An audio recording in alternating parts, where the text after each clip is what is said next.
Bien-aimés, il ne faut jamais oublier que c'est à Jésus-Christ que vous avez donné vos vies.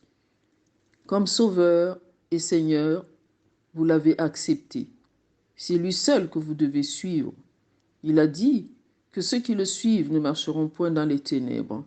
C'est lui qui est la vérité et c'est lui qui vous affranchira. Jésus est un fondement solide que vous devez garder. Vous pouvez entièrement compter sur lui. Et en plus, vous êtes devenus les membres du corps du Christ, appelé Église. Alors Dieu a mis en place des conducteurs qui sont là pour prendre soin de vous, pour votre édification et veiller sur vos âmes. En tant que chrétiens, nous devons avoir un grand respect pour ces conducteurs et veiller à ce qu'ils fassent l'œuvre à laquelle ils sont appelés par nos prières. Hébreux 13, verset 17 nous dit « Obéissez à vos conducteurs et ayez pour eux de la déférence, car ils veillent sur vos âmes, comme devant en rendre compte, qu'il en soit ainsi, afin qu'ils le fassent avec joie, et non en gémissant, ce qui vous serait d'aucun avantage. » Vous devez savoir que les serviteurs de Dieu ne sont pas parfaits. Ils ont des défauts et des qualités.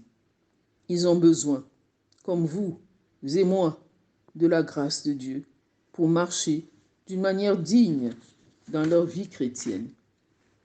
Ils sont appelés par Dieu. C'est une grâce, un honneur, mais ils ont aussi une grande responsabilité, car les serviteurs ont des comptes à rendre à leur maître. Nos cœurs doivent se soumettre et reconnaître les appelés de Dieu.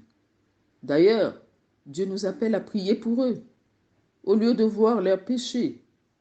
À tout bout de champ, il faut d'abord regarder à nous-mêmes pour que Dieu fasse un travail en nous, au lieu de critiquer les serviteurs.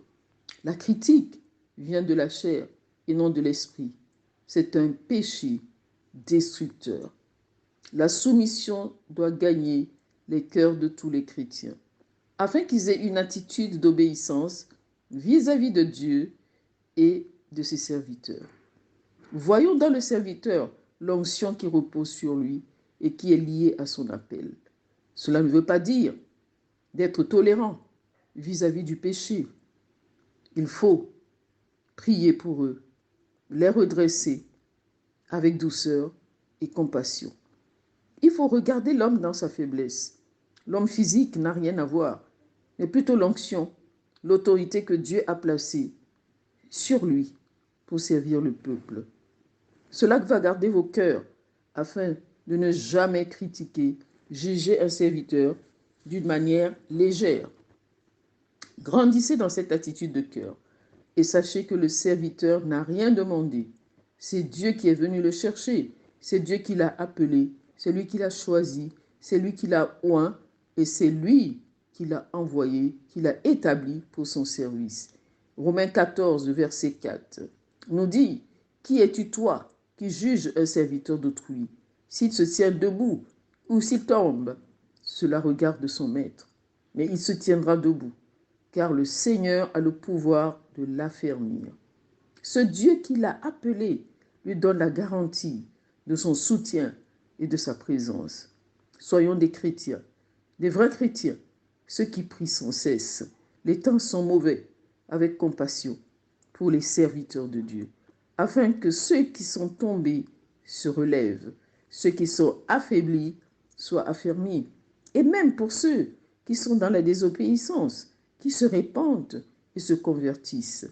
Souvenez-vous de l'attitude de Jésus qui a dit à Simon-Pierre, « J'ai prié pour toi, afin que lorsque tu seras converti, tu ailles affermir tes frères. » Et nous voyons quel a été le résultat de l'intercession de Jésus dans la vie de Pierre.